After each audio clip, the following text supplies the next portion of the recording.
This is the Sales Babble Podcast, episode 227, Value Propositions That Sell. A returning guest with Lisa Dennis.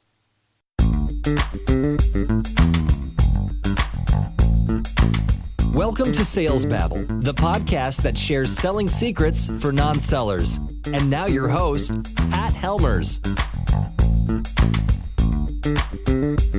Hello, Sales Babblers. This is Pat Helmers, and today I'd like to talk about a topic that I think has a lot of value. And the topic is value. One struggle and one challenge that salespeople have all the time is they're not exactly sure what to say when they're making a call, unsure what to type in an email, what kind of pitch to have when you're on a trade show floor. And the reason it's unclear what to say is that what you are saying just doesn't seem to stick. And that in the buyer's mind, in the prospect's mind, what you're talking about's just not relevant to their lives. It's not relevant to the challenges they face and the hopes and desires that they have for their business. So what's a seller to do? Well, I would like to propose that instead of pitching your product, that maybe you should pitch the value that your product brings to their business. And the way we do that is by constructing a framework which is known as a value proposition. That's why today I asked Lisa Dennis to come to Sales Babble, to the Sales Babble podcast. This is actually the second time that Lisa's been on this podcast. And the first time she really knocked it out of the park, but I have even higher expectations today because Lisa's got a brand new book out on value propositions, and she's going to walk through a framework that she uses for building value propositions that can be used to construct your pitch, your tagline, your blog posts, the emails that you write, the discovery questions that you might have, all your marketing brochures. All of that kind of stuff can come out of this value proposition. And we're also going to give some practical advice to salespeople who don't really control how the company all works, but how they can do a little bit of value proposition for themselves so they can be more successful and make more sales. So, with no further ado, let's get to it.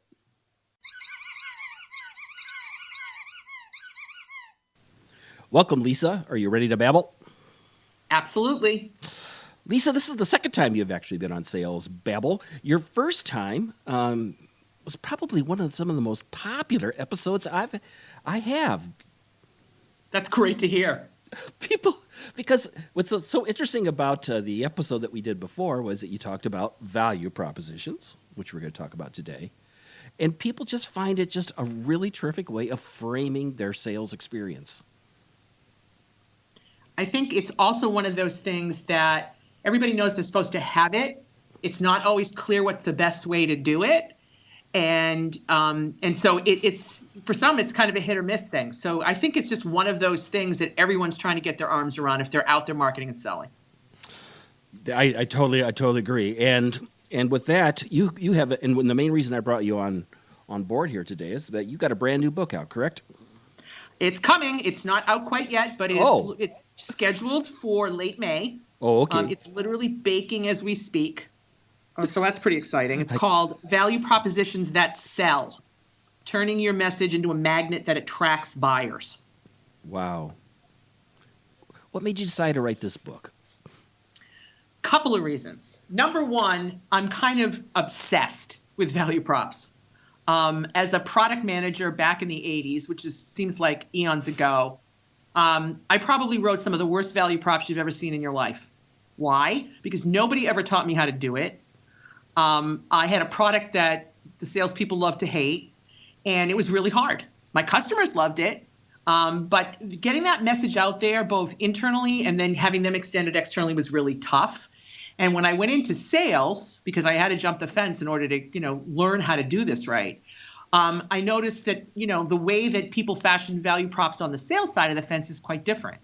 And so that disconnect really intrigued me. So that's the first reason. The second reason is, particularly in B2B markets where I play, it's a real challenge for a host of reasons. Not the least of which is that there's a lot of noise out there. We're all in love with our own products and services. And so the buyers are obviously much more empowered, more informed, and they're more discerning. And so it's getting harder and harder to put a value prop out there that actually attracts and engages. And so I wanted to show, I've been doing value prop consulting for 20 years, and I wanted to show a step-by-step practitioner approach to how to get that done. So I'm curious, you're saying because of the internet, it's actually more difficult to create a value proposition that speaks to your market? Yeah, it's not even just the internet. It is to a certain extent, but buyers are obviously much more empowered to find information. It's a lot easier, right? They can get their product. You can get your product and service information without ever talking to anybody. You've got websites, you've got webinars, you've got a million pieces of content floating out there. They don't need to have a conversation with you to get the bits and bytes of it all. What they do need to have a conversation about is value.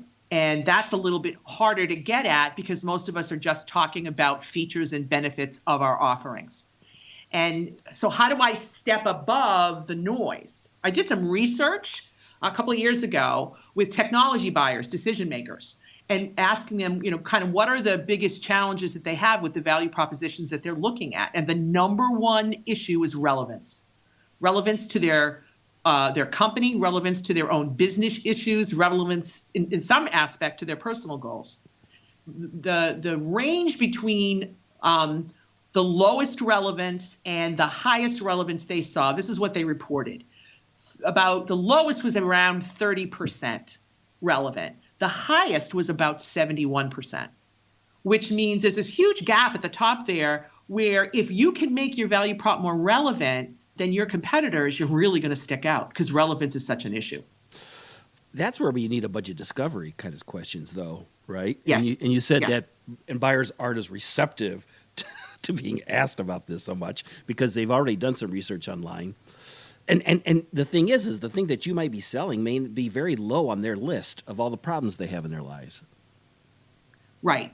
If you're looking at it, if you're going to approach it from, I have a solution to your problem, I'm really about kind of buyer-focused value props. So we talk about where they are, what's going on in their markets, what kind of insights can we weave into the value prop so that when they look at it or they hear it, they go, oh yeah, that's me.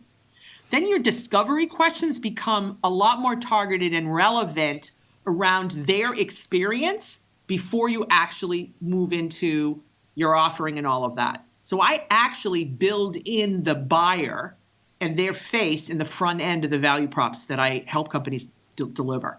Because I think that's the missing piece. We go right into a pitch, and they're not interested in that. Right. So I think we've danced around this enough here. So why don't we really define what is a value proposition for the listener?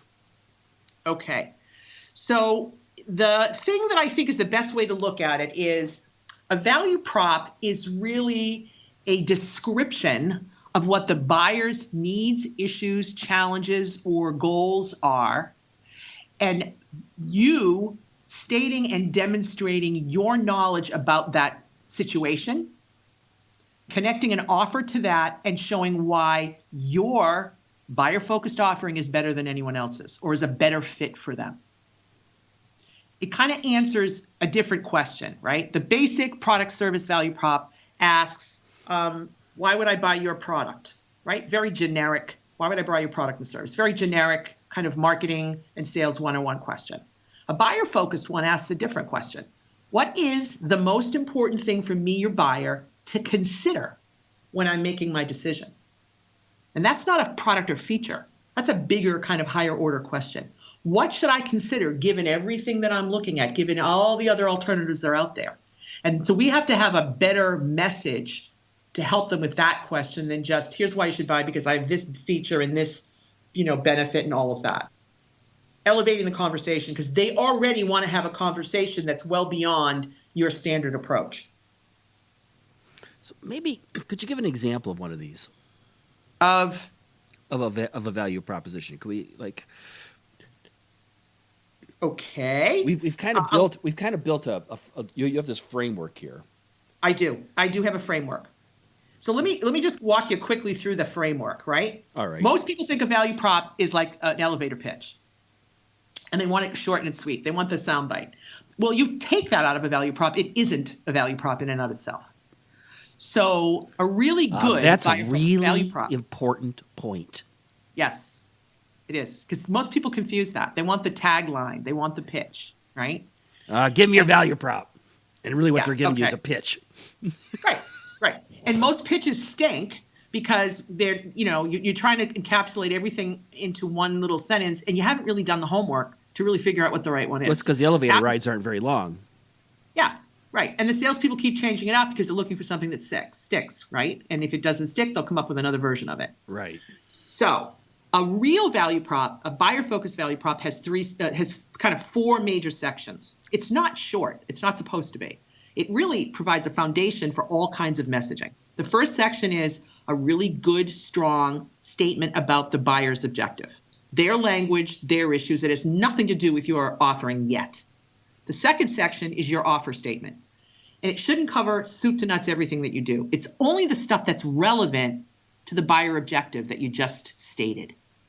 Then you do the differentiator statement. It should be only one or two things if you're lucky enough to have something that's really differentiated and that nobody else can claim and that you can prove and demonstrate, right? And then the last section is what I call backing it up. We put together a set of value drivers. Those are our kind of key value points. It's in the head of the buyer, short and sweet, one or two words. I quantify why it's important, and we give you third-party objective proof, customer testimonials, industry expert recommendations, case studies. So it's kind of like, this is not just a generic differentiator. It has some teeth. We can actually prove it and back it up. That's a really good buyer-focused value prop. Out of that, you pull your pitch. Out of that, you pull a tagline potentially. Out of that, you can pull extended messaging. You can create blog posts on all of the actual value drivers. There's a lot of things you can do with that. You can build discovery questions around it. You can build sales presentations around it. You can build marketing content of all types around it. So now you have this solid, consistent foundation. That's what it really is. Wow. 4 sections. Yep. The buyer's objective, an offer statement, a differentiator statement, and what you call backing it up.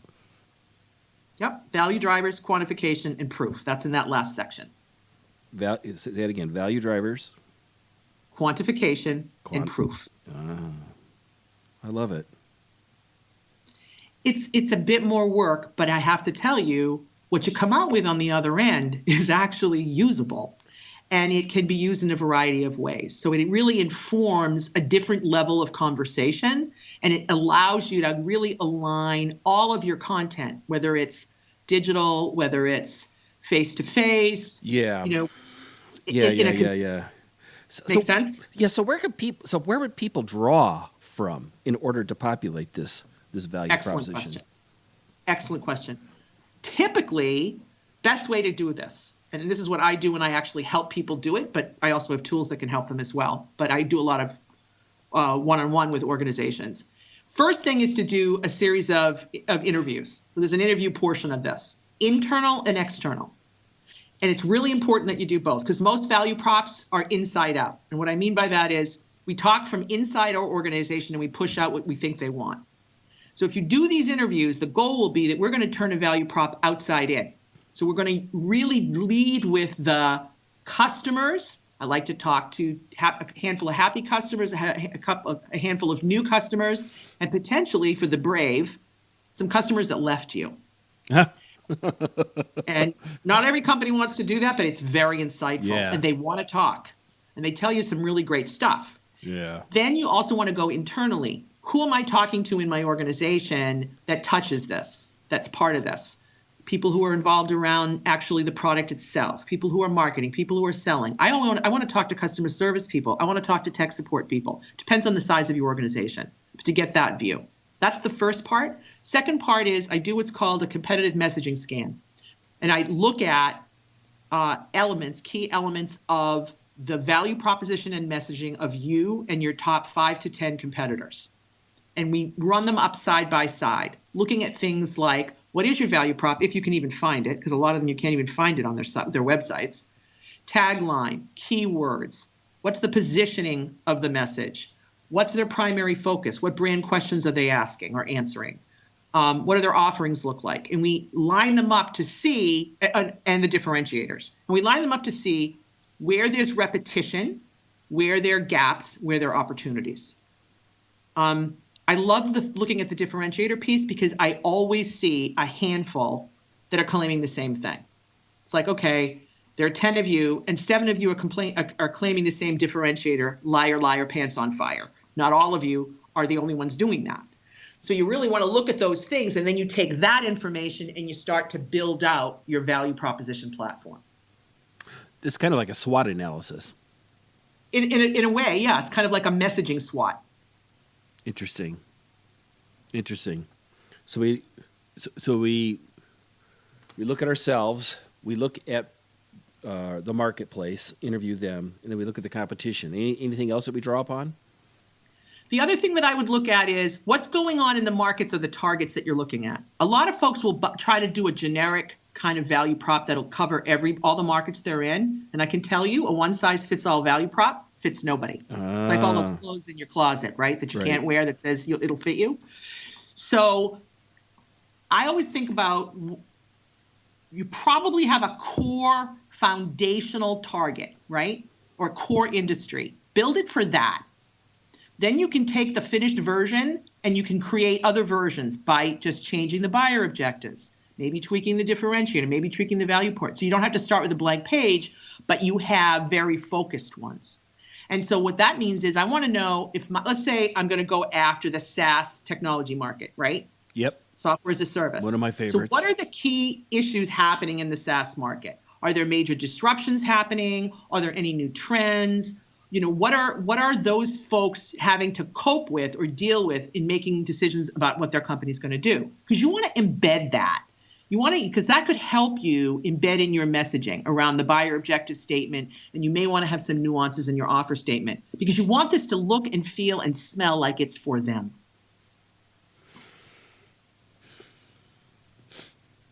I am obsessed. Can you tell? Very obsessed. How about a story? You got a story to share in the context of this that may have that proves as a proof? We'll work on your proof part. Absolutely. So the book has 2 case studies live that go into absolute detail on 2 projects that I did. One of them, the story I'll give you now, was a technology company. They had a software platform that delivers intelligence around social media mentions, both from traditional media and consumer-generated media. And this is an older, this company's, this was when social media was still in like kind of the early few years, right? There's lots of options now, but at the time there were hardly any. There were like maybe 3 or 4 companies. They were pushing a technology message. So it was all about the technology, all about the features. The problem was they were aiming, their target audience were marketing departments in corporations, public relations departments in corporations, and PR agencies. So their target was a totally non-technical audience, and they were marketing with a technical flavor to their value prop. So they were kind of like a 10-year-old startup that actually never kind of got off the dime. They kept going, but they never had that boost because there was this huge disconnect. They had a new CMO come in, and I started talking with him. And what we did is we turned it around. We said, okay, our message and our target audience actually don't match. The marketing audience at that time could care less about the technology. They're being forced now, obviously, and MarTech is a real important thing now. But at the time, most marketers they didn't care about that. What they were worried about is social media is hijacking our brand, and we don't know who's saying what, and we don't know how to find out who's saying what without a lot of manual work. So tell me about that. So we redid the message, and we rolled it out. We did 3 major versions. And so here they are, 10-year-old startup, kind of putting along. And within, I would say, a year and a half, so it definitely made a huge difference. Sales started going up. They also attracted a large player in their space who ultimately wanted to buy them. And so the company got sold. They were acquired, which was a huge thing. And one of the things that was really interesting, and they shared with me after the sale, is that one of the things they were told by the acquiring company was that their value prop got their attention. It was one of the things that attracted them right out of the gate. Like, wait a minute, we have to go talk to these people. It's interesting, that organization has been sold twice now, and it's sold to a progressively larger organization. So there's the story. And I go into detail in the book, literally the whole process, all the drafts, kind of how the message evolved, what some of the considerations were. So you're actually like with me going step by step. We obviously changed the name, but and they're not, the same entity anymore. They're part of, the two generations ago. But you can actually see what the process is like for real. So you're launching this book. Do you have a sign-up page so that people can get on top of this? Not quite yet. I'm waiting for my cover to be finished. But okay. I know, terrible. But everything always takes longer than you're going to think. But I'm reachable in a bunch of different ways. I'm on Twitter at Knowledgeance. You can drop me a note, put me on the launch list, and I can do that. You can send me an email at ldennis@knowledgeance.com. Knowledgeance is KNOWLEDGENCE.com. Or I have a new value proposition website called valueproposition.expert, and you can drop me a note there. There's a contact tab at the bottom of the homepage, and you can contact me there and just let me know that you'd want to be on the launch list. It's looking for late May. I'm just waiting for the publisher to tell me the date and to get my cover so I can get my my pre-launch page up. But it's coming. I'm excited. I'm very excited to see that. Me too. Before you go, let's say you're a widget in a big machine. You're a salesperson in there. You don't own this problem exactly, but you do. But you live this problem. Right. What advice? Yeah, because you got to make quota, you got to sell, and things like that.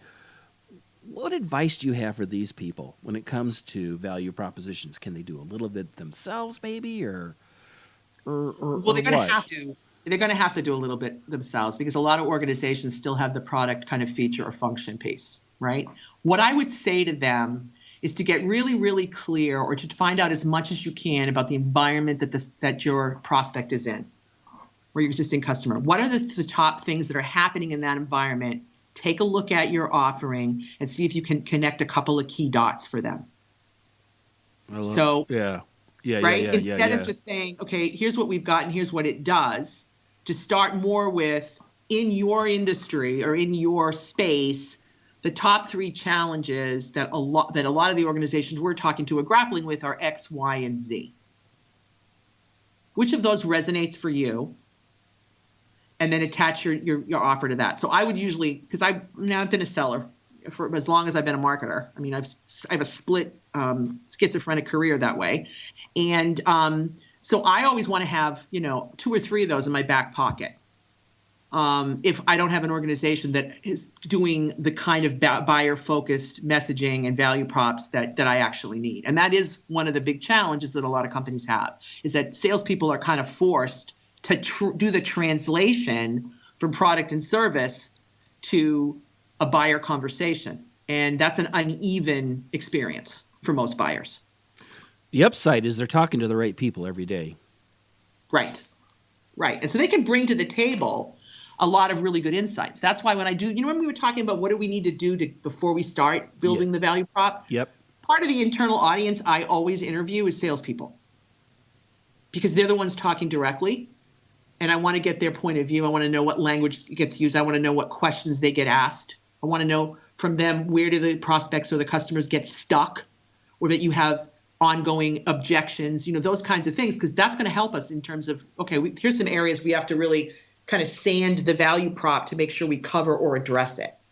So they're really vital in terms of building this either, for the whole organization, I want their input, but also, a lot of the sales training and sales coaching that goes on there is about communicating a value prop really at the end of the day. There's a lot of skill technique, but the actual sales conversation is crucial, and there's a lot of work being done to help salespeople do that. Excellent. That's really good advice. Advice. All right. Hey, Lisa, this has been great. Thanks for coming back here to Sales Babble. I wish you all the luck on your launch. Thank you so much. I'll have more information coming on it soon, so kind of check out valueproposition.expert. I have something to give away. Can I do that? Sure. Cool. So I have actually two things to actually give away. If Oh, you go my to Value goodness. Proposition. It's I'm feeling Christmas. generous today. Valueproposition.expert. On the homepage, there is a free value prop assessment. It's a very short, some key questions to ask yourself, and it'll give you back some thoughts on kind of the state of your value prop. And that's just free. Jump on, help yourself. You could also go to valueprop.expert/infographic. And I have an infographic there that highlights some of the key areas that you need to focus on as you're either retuning or building a value prop. It's all based on kind of some of the buyer research. And I think you'll find it really helpful as you think about what do I need to do or not do in my value prop. And that's a great tool. So it's /infographic, and it's a download. So help yourself to that as well. Terrific. Thanks, Lisa. Thank you very much for visiting us here on Sales Great Babble. to always talk to you, Pat. Thanks for your time. I really like how Lisa sums this all up, that the fundamental issue, the fundamental challenge that you're facing as a salesperson is relevance. That the thing that you are pitching to these prospects isn't relevant to their lives. But if you had a better handle on what is important to them, if you had a better handle on what their challenges are, what are the issues that they face every day, and what are the hopes and desires and what I usually call the happily ever after, where they want to see themselves in a few years, if you had a better handle on that, then it'd be easy for you to frame the solution that you have in that context. And the way we do that is by speaking in the language of value. I really like her message. I like how nice and tight and concise she is. And I'm excited that she is willing to give away the infographic. And I'm very excited that she has authored this new book, Value Propositions That Sell. So to find the links that she mentioned and to connect with her, you can go to the website at www.salesbabble.com and download that quick. Did you find value in this value proposition conversation? If so, I would love to hear from you. Go to the website and click the Babble Me button and send me a message. Or you can find me on LinkedIn. I'm on LinkedIn all the time. I'm at Pat Helmers. Easy peasy to find, and many people are reaching out to me. I don't know about you guys, but I've got 1 or 2, 3 people trying to connect with me every day on LinkedIn, and it is almost a job in and of itself sometimes. But what's been so interesting in connecting with them, it seems to have really accelerated, is that I've had some really interesting conversations. Some of these people have been on the podcast. Some of these people are becoming clients of mine, coaching clients. LinkedIn really rocks. I'm a big fan of it. If you enjoy this episode, tell your friends. Word of mouth is how we grow Sales Babble. So until next week, take care and have a highly successful and profitable selling day.